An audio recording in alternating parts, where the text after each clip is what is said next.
नोएडा की निक्की 8 साल से थी शादीशुदा।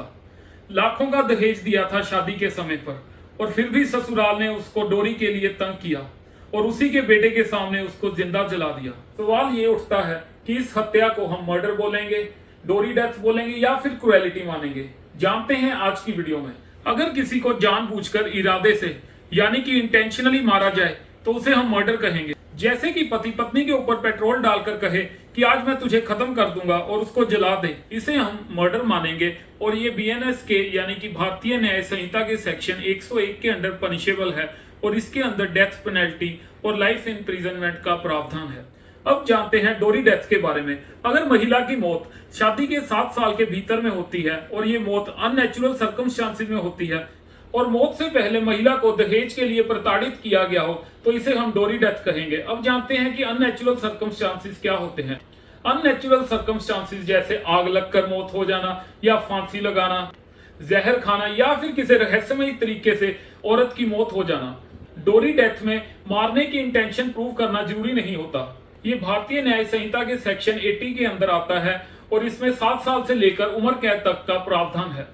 अब जानते हैं क्रुएलिटी के बारे में, जो कि बीएनएस के सेक्शन 86 के अंडर पनिशेबल है। अगर पति या फिर ससुराल वालों द्वारा महिला को शारीरिक या फिर मानसिक प्रताड़ित किया जाता है तो ये क्रुएलिटी होगा। जैसे कि महिला के साथ रोज मारपीट करना, उसको गालियां देनी, उसको ताने सुनाना या फिर उससे पैसे मांगना। इसके अंदर 3 साल तक की कैद है।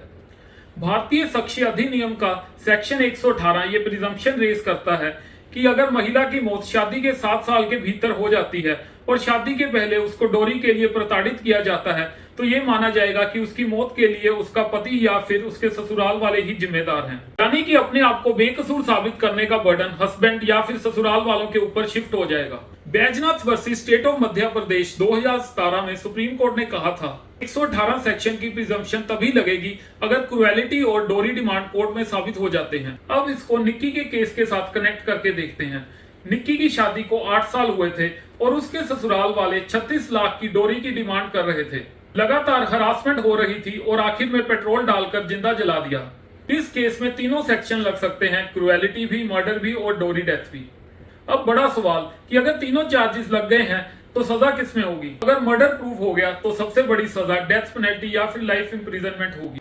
अगर मर्डर प्रूव नहीं होता लेकिन हरासमेंट, डोरी की डिमांड और अननेचुरल सर्कमस्टांसेस में डेथ प्रूव हो जाती है तो इसमें डोरी डेथ के अंदर सजा मिलेगी। अगर सिर्फ हरासमेंट साबित हुई यानी कि मर्डर का कोई डायरेक्ट लिंक नहीं मिला तो ये क्रुएलिटी के अंदर पनिशेबल होगा और क्रुएलिटी की सजा मिलेगी। यानी एक ही घटना पर कई सेक्शन लगाए जाते हैं लेकिन आखिर में कोर्ट सजा उसी सेक्शन में देता है जो एविडेंस में प्रूव हो जाता है। निक्की का केस हमें याद दिलाता है कि दहेज सिर्फ एक पारिवारिक समस्या नहीं, ये एक सामाजिक अपराध है। मर्डर हो, डोरी डेथ हो या फिर हो क्रुएलिटी, कानून सबके लिए सख्त है। लेकिन असली न्याय तभी होगा अगर कानून को सख्ती से इंप्लीमेंट किया जाए। ऐसे इंफॉर्मेटिव वीडियोस के लिए मेरे चैनल को सब्सक्राइब करें, वीडियो के नीचे कमेंट करें और अपने दोस्तों के साथ शेयर जरूर करें।